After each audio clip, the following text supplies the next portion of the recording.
Nous sommes le 2 octobre 2002, un adolescent abandonné par ses parents fait la rencontre d'un homme, mais il ne sait pas que cet individu est assoiffé par la vengeance. Il fait de cet adolescent une vraie machine à tuer.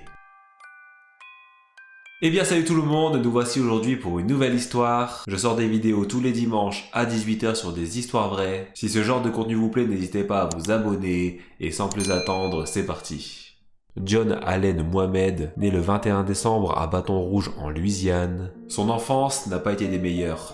Il a perdu sa mère étant très jeune. En plus, il n'a jamais connu son père. Comme référence, il n'a personne. Pourtant, John épouse une femme en 1988, avec qui il a 3 enfants. Tout se passe bien, rien n'est à déclarer, mais un élément va venir perturber ce train familial.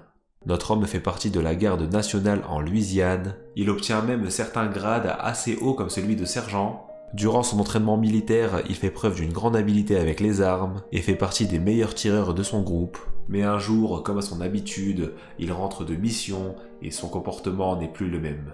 Sa femme explique qu'il devient de plus en plus menaçant avec elle, alors que de base, il est connu pour être très gentil. Son entourage confirme que c'est une bonne personne, mais malheureusement, le John que tout le monde connaît n'est pas le même une fois avec sa femme. Il la menace de mort et ce à plusieurs reprises. Finalement, les choses se dégradent et atteignent un point de non-retour. Le couple se sépare, sa femme demande le divorce et part avec les enfants.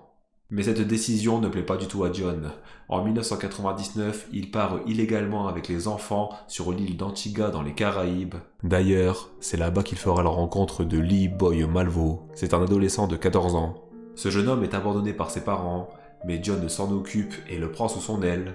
Et pour Lee, il voit cet homme comme une figure paternelle. Il rentre avec lui aux États-Unis. Une fois rentré, les autorités localisent John et lui retirent ses 3 enfants de force. Une date pour une audience de garde a été fixée le 4 septembre 2001. Pendant ce temps, John vit avec Lee et lui donne une vraie formation militaire. Il lui apprend comment se servir d'une arme. Vu que c'est un bon tireur, pour lui, c'est assez facile d'expliquer son savoir. Nous sommes le 4 septembre 2001. Le juge est très strict avec John et confie les enfants à la mère sans que celui-ci puisse se défendre. Sans surprise, le résultat de l'audience laisse John sous le choc. Il ne veut pas accepter le fait qu'il ne reverra plus ses enfants. Et c'est à partir de ce moment précis qu'il prend l'initiative de se venger. John est dévasté et en colère. Il veut se venger de son ex-femme et transforme Lee en véritable machine à tuer.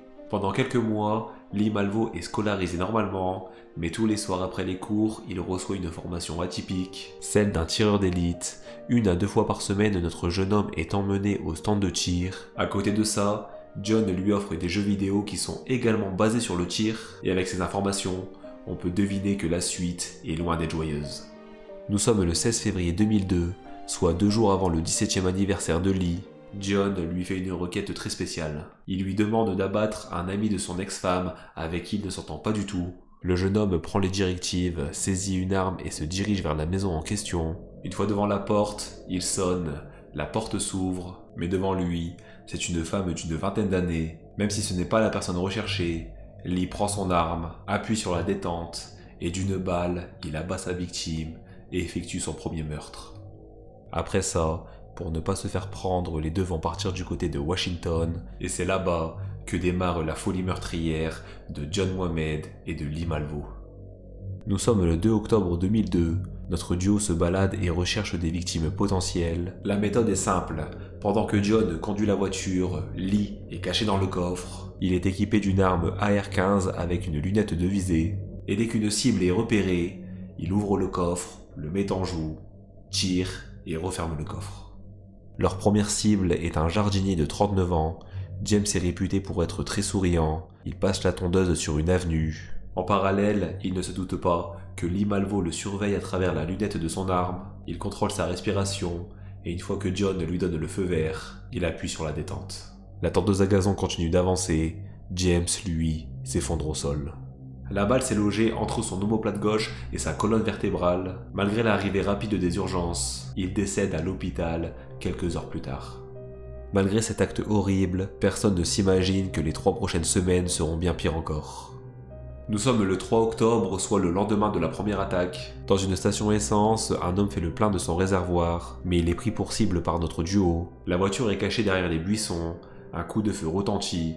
Malgré l'intervention d'un médecin qui est sur place et qui a vu la scène, il ne peut rien faire, la puissance de la balle a détruit le cœur. 25 minutes plus tard, ils ne perdent pas de temps. Une femme nommée Sarah est assise tranquillement sur un banc, en train de lire un livre. Elle attend que son patron vienne la chercher. Elle ne remarque pas la voiture suspecte qui est garée sur le parking. Le coffre s'ouvre, un coup de feu retentit. Sarah est tuée sans comprendre ce qui lui arrive. Ce n'est pas fini. 1 heure plus tard, Laurie, âgée de 25 ans, est abattue.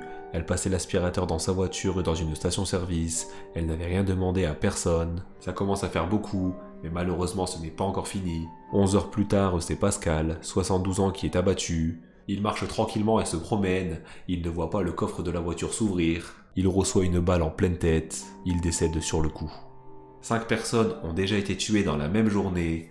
Nos 2 hommes n'ont pas de cible précise. La police ne sait pas comment réagir, ils n'ont aucune preuve et vu la gravité des actes, les gens de la ville évitent de sortir dehors, les enfants sont enfermés dans leur salle de classe avec interdiction de s'approcher des fenêtres, toutes les activités extérieures sont annulées, même les tâches quotidiennes les plus banales comme mettre de l'essence sont évitées. Vu que l'une des victimes a été abattue dans une station-service, les gens sont réticents, et pour les braves qui viennent quand même, ils ne se sentent pas en sécurité. Ils se cachent derrière leur voiture pour faire leur plein d'essence. Notre duo a apeuré une ville entière. Mais ça ne va pas s'arrêter là. Linda, une mère de famille qui part faire ses courses habituelles. Au moment de revenir à sa voiture, elle ouvre le coffre pour ranger ses courses. À partir de ce moment-là, tout va se passer très vite. Elle reçoit une balle dans la tête et sera tuée sur le coup. Petite particularité, cette fois-ci une lettre est retrouvée. Dessus, il est écrit que si 10 millions de dollars leur sont versés, les meurtres seront stoppés. Mais à côté de ça, la police surveille les vidéosurveillances des alentours des scènes de crime pour trouver des indices. Ils vont tomber sur une image où on peut voir un homme rentrer dans un restaurant. Au moment où un reportage est diffusé sur le tireur d'élite de Washington, cet homme se dirige vers la télé et monte le son pour écouter l'histoire. Ça paraît peut-être banal dit comme ça, mais pour les enquêteurs ce n'est pas anodin. Pendant l'avancée de l'enquête dans un magasin d'alcool de la région, 2 employés sont abattus, mais sur place, des empreintes digitales sont retrouvées. Et après analyse, ces empreintes correspondent à Lee Malvo. Parce que oui, notre jeune homme a un casier judiciaire, il a été arrêté en tant que migrant illégal au moment d'arriver sur le territoire. Et cette révélation va faire avancer grandement l'enquête.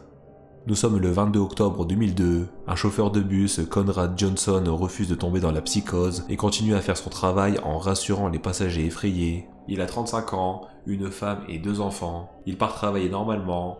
Arrivé devant son bus, il le nettoie et débarrasse comme à son habitude. Il est 5h55, un coup de feu retentit depuis les bois. Conrad s'effondre. Il vient de recevoir une balle, son foie a été touché. Il est transporté d'urgence à l'hôpital pour une intervention. Et 40 minutes plus tard, Conrad est décédé.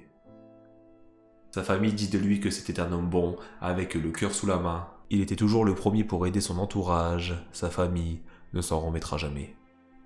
Pendant ce temps, un mandat d'arrêt est déposé contre Lee Malvo et John Mohamed. La police connaît les coupables, il ne reste plus qu'à les retrouver. Les médias communiquent la plaque d'immatriculation de John, et 20 minutes après l'annonce, un camionneur contacte les autorités pour leur dire que la voiture est stationnée sur une aire de repos, avec les 2 suspects à l'intérieur. Nous sommes le 24 octobre 2002, il est 3h30 du matin, la police rentre en action, ils arrêtent John Mohamed et Lee Malvo pendant leur sommeil. Leur série de meurtres est enfin terminée.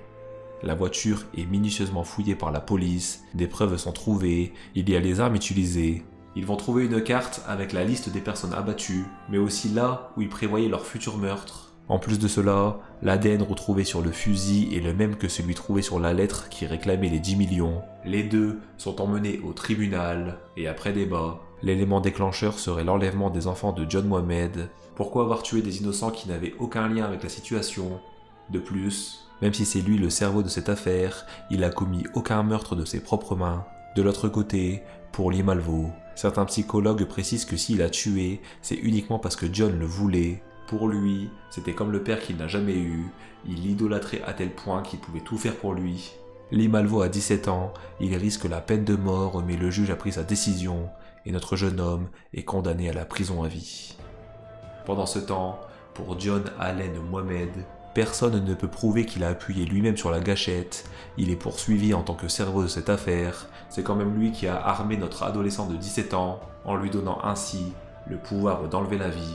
Après audience, la sanction tombe. John Haled Mohamed est condamné à la peine de mort et reconnu coupable du meurtre de 10 personnes. Après quelques années en prison, il a quand même essayé de faire appel, mais cela a été rejeté et c'est le 10 novembre 2009, à l'âge de 48 ans, que John est exécuté par injection létale à la prison de Greenville, en emportant avec lui son surnom, le sniper de Washington. Nous voici sur cette fin de vidéo, j'espère que l'histoire vous a plu. N'hésitez pas à me dire en commentaire ce que vous en avez pensé et à vous abonner si le contenu vous plaît. Mais n'oubliez pas, le plus important, c'est tous les dimanches à 18 h sur la page de Ishkim. Et sur ce, c'est ciao!